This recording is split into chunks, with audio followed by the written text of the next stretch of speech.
up as a bastard, stepped out the wound into a disaster. Designing drugs and guns on my city after, pray for the lackers. Cause it only get worse and they try to blame it on the rappers. Label was factors. My rappy told me sign an affidavit, like my life and my family ain't matter. Do you know how I feel to get served to the court on the platter? That shit had happened. Lose your life, fell soon like the months in the wound that your mama went through never happened. Seeing another lady, your baby was killed every summer, that shit like a pattern.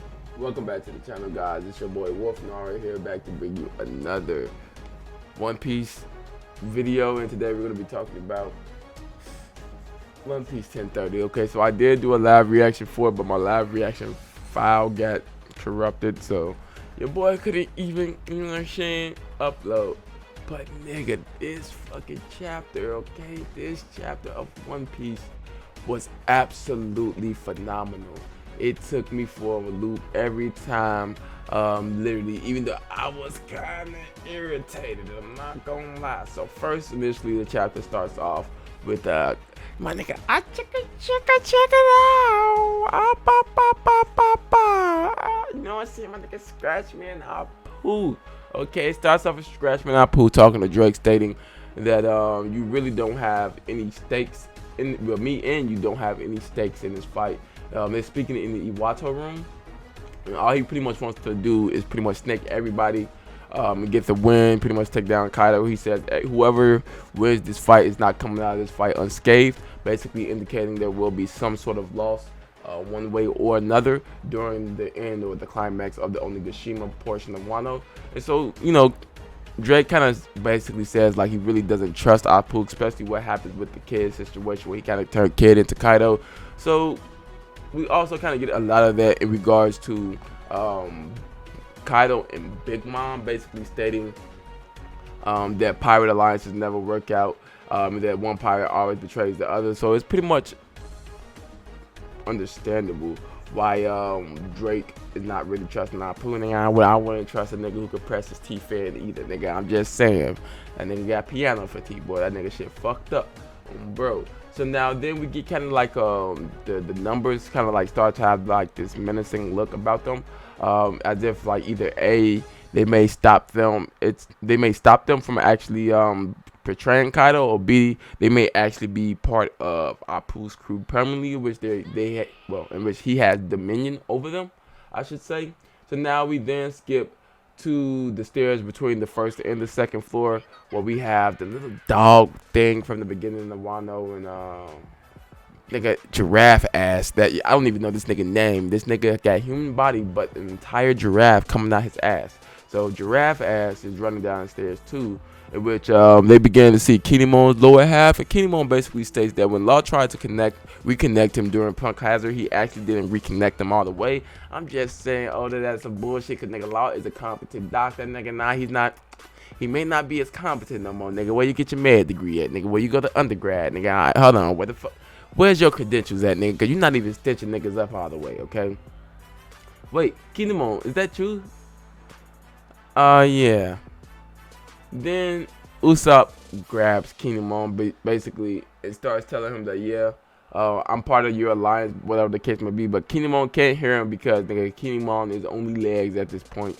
So legs can't really speak.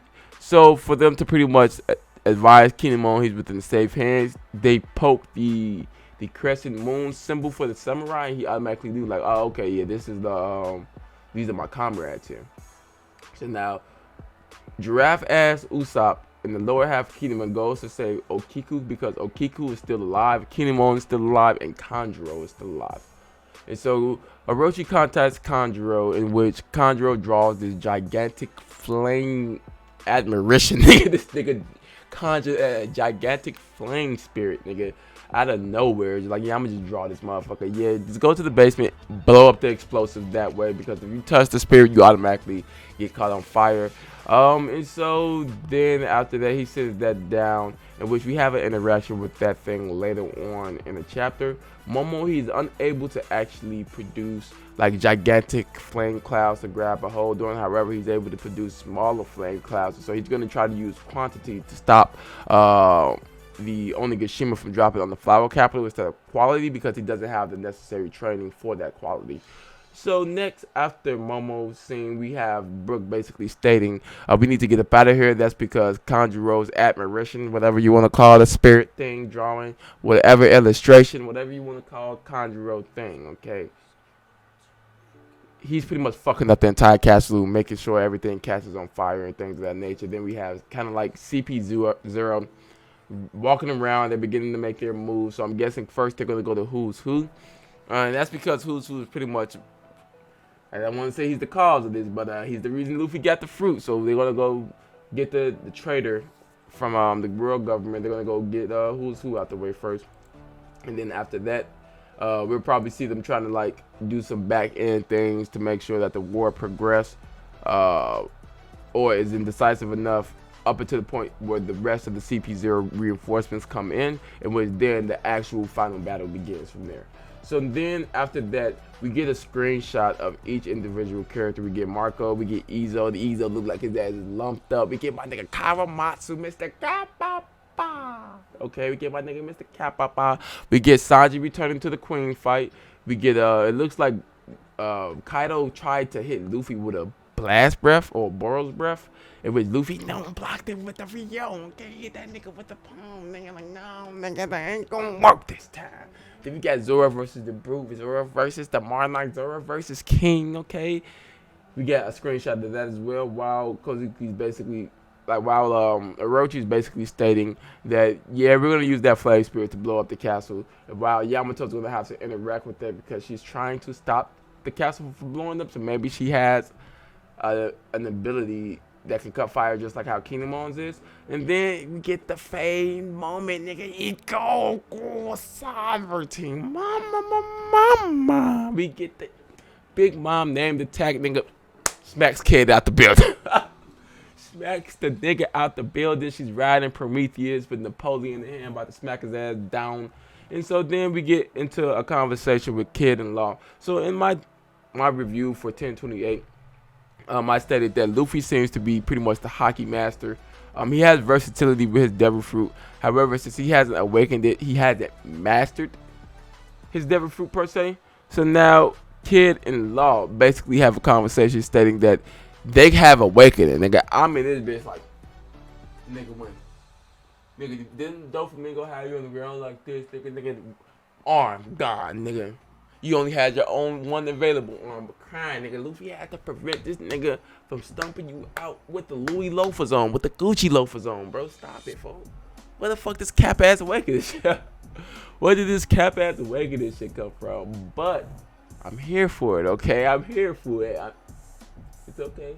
So Law basically saying he doesn't really like using his awakening because it uses a lot of energy, in which he's not really able to kind of like, not necessarily move, but he gets really tired, and this is a marathon in regards to this war versus a sprint. So he kind of wanted to refrain from using it. So now Kid pretty much says his is the same way. So what Law does is he does this thing called Kroom. So I'm guessing room is pretty much the surgical operating room. Or Kroom, I don't know what the fuck that is. It's like he pretty much imbues his Devil Fruit on top of his sword, kind of how Ryo and Haki concepts are applied to coat the sword. Same way. That way he's able to, whatever the sword comes in contact with, he's able to damage that internally. So when he jumps up and stabs Big Mom in her throat, nigga, in her second chin, that motherfucker, in her second chin, it causes internal damage completely. So he uses Shockwave, in which nigga, Big Mom begins to cough up blood. Nigga, they damaged the iron balloon. Let's throw that out there. Like I said in my 1028 review, they're gonna end up damaging Big Mom. It is what it is, because Luffy damaged Kaido. Kid and Law's gonna end up damaging Big Mom. So then Kid then activates his awakening, which pretty much converts his Devil Fruit over to the other person. Basically, instead of him being the magnet, it makes them the magnet. But unfortunately, unlike Kid, who has all three properties of the magnet, I think it's electromagnetism, temporary magnetism, and permanent magnetism, he's able to automatically induce permanent magnetism to the person he chooses to with his awakening, because it says assign. So when he says assign, he pretty much assigns magnetic properties, or he pretty much makes the person he assigned a magnet. And so I am coming out with the kid video. So niggas lost the physics notes again. Niggas lost the physics notes again. So the kid video is delayed. But after that, nigga, kid then begins. Well, Big Mom kind of like pulls steel beams from the building. You feel me? Because she's a magnet, nigga. Hey, fire. And then all you see is Law just like, yeah, I got you, bro. I'm gonna make sure you don't get hit by your own attack. Boom. Send it. That nigga hit the Shirichu. He hit the Shirichu. Nigga ain't there punk crash you. Come on now, dog. Everybody running, but we know Big Mom gonna get the fuck up next chapter next week. We don't got no break, okay? We don't got no break this week, okay? But we know Big Mom gonna get up next week. So that shouldn't really be much of an issue whatsoever. However, Oda's just pretty much portraying that these are the supernova who's going to be the one to damage Big Mom, the first people to damage Big Mom, as stated during Whole Cake Island. She's an iron balloon. The only time she's damaged is when she damaged herself because her conqueror's coding pretty much malfunctioned. She didn't have the willpower once the mother camera photos dropped and broke. Her conqueror's coding pretty much was disrupted, and then she's able to take damage that way. This time they pretty much bypassed her defense, kind of similar to how when they was fighting Kaido during Roof Piece, and Killer was like, oh yeah, so piercing attacks works on you. Okay, let me bust out my piercing attacks, and that's going to damage you. Same type of concept, just for Big Mom. But anyway, let me know what you guys think of this chapter. I'm not going to lie, this chapter was fire, this chapter was wrong. I'm giving this chapter, because I'm pushing my agenda. This bitch is a 3. Let me... This bitch is an 8 for sure, It's good, not great. The fact they brought Kinemon is still goddamn alive for no fucking reason. Cool, whatever. Kiku's still alive.